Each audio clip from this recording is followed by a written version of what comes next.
Bismillah, Assalamualaikum warahmatullahi wabarakatuh. Nama saya Muhammad Handi Fadila dari kelas 5A akan mempresentasikan hasil resensi saya.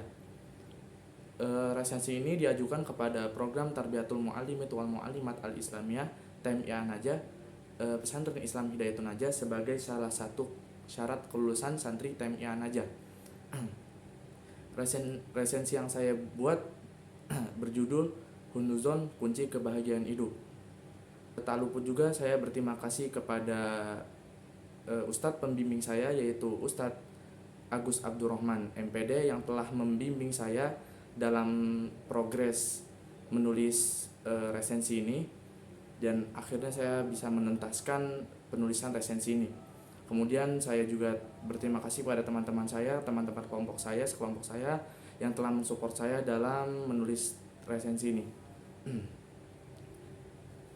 Kemudian saya juga meminta kepada pembaca sekalian untuk mengkritik apa yang kurang dari resensi saya, dan harapan saya semoga resensi yang saya tulis ini bisa bermanfaat bagi para pembaca sekalian, dan semoga kalian dapat mengambil faedah dari apa yang saya tulis ini.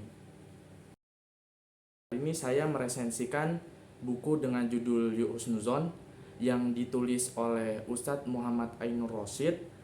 Cetakan pertama diterbitkan pada tahun 2019.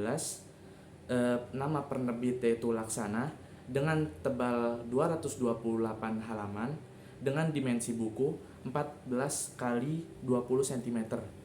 Dan harga buku ini terbilang cukup murah karena harga buku ini di Pulau Jawa kisaran sekitar Rp55.000. Kemudian saya akan memberikan profil singkat tentang penulis. Muhammad Ainur Rosyid merupakan alumnus UIN Sunan Kalijaga di Yogyakarta yang lahir pada tanggal 22 Mei 1983. Kemudian pada tanggal 2009 ia pernah mengikuti kajian studi Al-Quran sepondok Jawa Barat. Kemudian juga pada tahun 2013 ia pernah mengikuti seminar internasional and conference Quranic Studies yang kedua di UIN Sunan Kalijaga. Ia juga bergabung dengan lembaga Mahat Al-Kautsar Litafidil Quran. Kemudian ia juga menekuni bahasa Arab serta ilmu-ilmu Al-Quran di sana, hingga ia mendapati jabatan Wakil Dewan Tahfidz Al-Quran.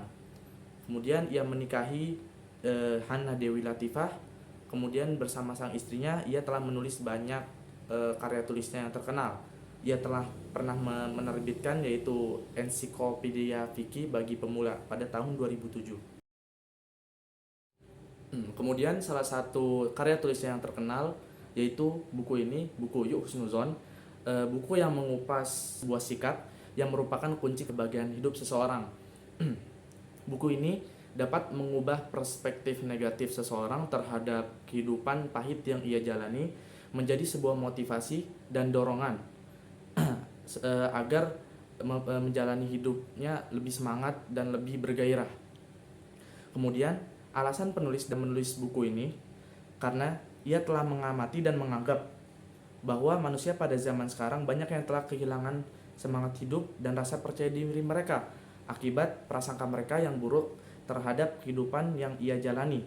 Penulis juga menjelaskan bahwa prasangka dapat mengubah pola pikir seseorang dan cara pandang seseorang terhadap kehidupan yang sedang ia jalani. Kemudian dalam buku ini terbagi menjadi 4 bab.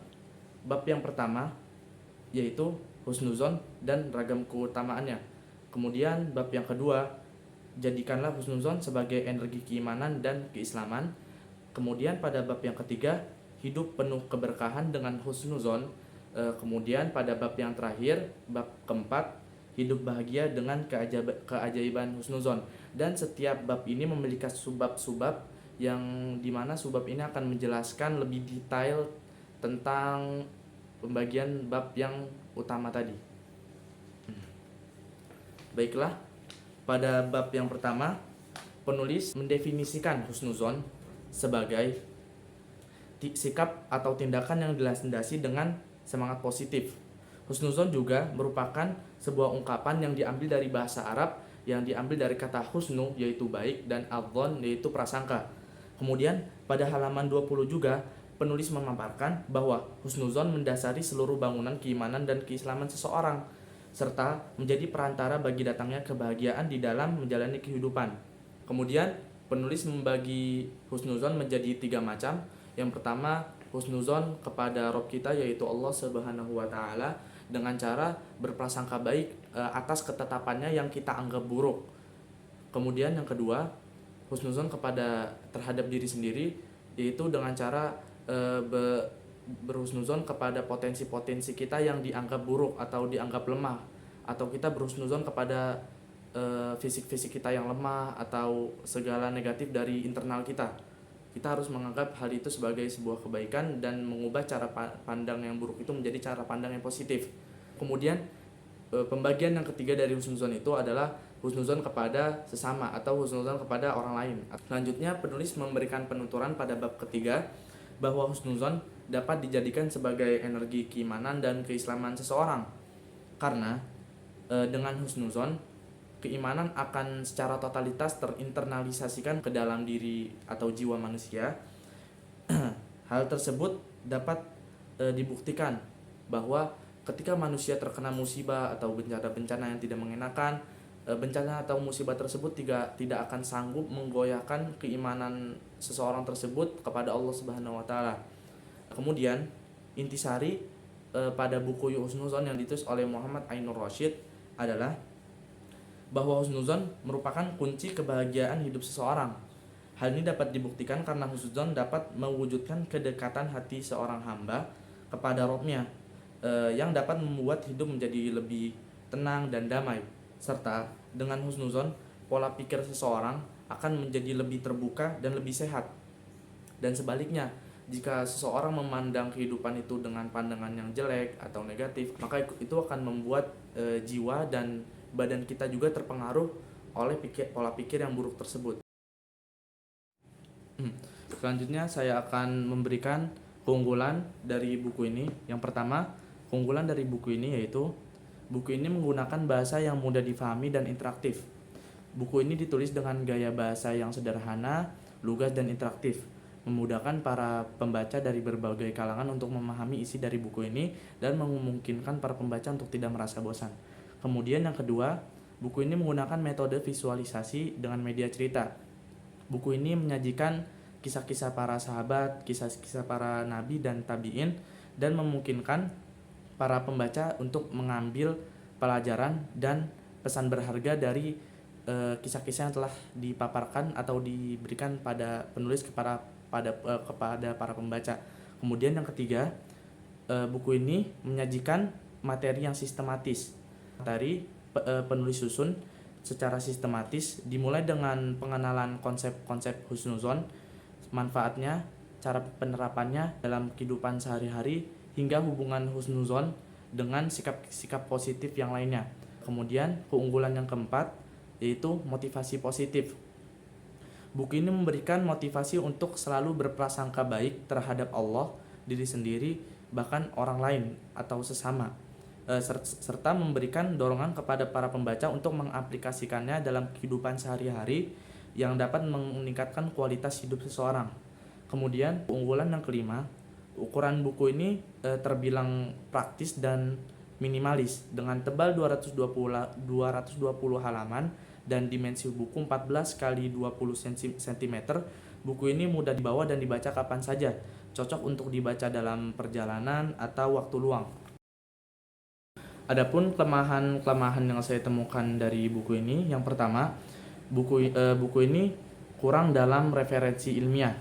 Buku ini lebih bersifat motivatif dan tidak dilengkapi dengan referensi ilmiah atau kajian yang lebih mendalam, sehingga mungkin kurang cocok bagi para pembaca yang menginginkan analisis akademis. Kemudian yang kedua, tidak ada ilustrasi atau visual gambar yang mendukung. Seluruh isi buku ini disampaikan melalui teks tanpa dukungan gambar atau ilustrasi yang mencolok, yang dapat membuat para pembaca merasa bosan, terutama bagi para pembaca yang menyukai buku dengan visual yang menarik. Kemudian yang ketiga, detail referensi yang kurang terhadap teks hadis. Referensi yang diberikan oleh penulis kurang detail, terkait sumber hadis yang diberikan sebagai penunjang gagasan. Sebagai contoh, pada halaman 86 terdapat hadis dengan terjemahan bertakwalah engkau dimanapun engkau berada. Hadis riwayat Tirmizi. Pada teks tersebut tidak dijelaskan sumber hadisnya, baik di kalimat setelahnya ataupun di footnote. Sebagai solusi, penulis dapat merevisi kembali sumber yang lebih rinci terkait sumber hadis tersebut, seperti hadis Tirmizi nomor 1987, agar para pembaca yang ingin merujuk teks hadis tersebut atau mempelajarinya secara lebih lanjut dapat melihat teks hadis tersebut secara langsung. Dan hal ini juga merupakan bentuk amanah seorang pembawa ilmu agama. Kemudian yang keempat, pembahasan yang terbatas. Meskipun buku ini memberikan wawasan tentang pentingnya husnuzon, pembahasan mengenai penerapan praktis dalam konteks kehidupan sehari-hari terasa kurang mendalam. Secara keseluruhan, buku Husnuzon adalah buku yang cocok bagi para pembaca yang ingin meningkatkan kualitas diri melalui sikap berprasangka baik. Namun, bagi mereka yang mencari kajian ilmiah atau analisis yang lebih mendalam, mungkin buku ini kurang cocok untuk memenuhi ekspektasi mereka tersebut. Buku Husnuzon merupakan bacaan yang menginspirasi untuk membangun pola pikir positif dalam kehidupan sehari-hari. Ditulis dengan bahasa yang ringan dan mudah dipahami, buku ini mampu mengajak para pembaca untuk lebih bijak dalam menyikapi berbagai peristiwa, baik dalam hubungannya dengan sesama maupun dengan Allah Subhanahu wa taala. Meskipun buku ini tidak mendalami aspek ilmiah secara rinci, kekuatan buku ini terletak pada bahasa motivasinya yang kuat dan penyampaian yang membumi. Saya sebagai presensi juga menghimbau kepada para calon pembaca agar membeli buku ini sebagai bahan motivasi dan media pengembangan diri, dan juga agar para calon pembaca dapat merasakan kesan yang lebih mendalam dan berbeda saat membaca buku ini. Dan saya pribadi mengharapkan kepada penulis buku ini agar menjadikan seluruh penilaian negatif dan positif terhadap buku ini sebagai bahan evaluasi serta motivasi agar kita bersama-sama meningkatkan kualitas perbukuan di tanah air kita ini. Sekian, inilah isi resensi saya. Kurang lebihnya mohon maaf. Saya tutup presentasi resensi ini dengan mengucapkan salam. Wassalamualaikum warahmatullahi wabarakatuh.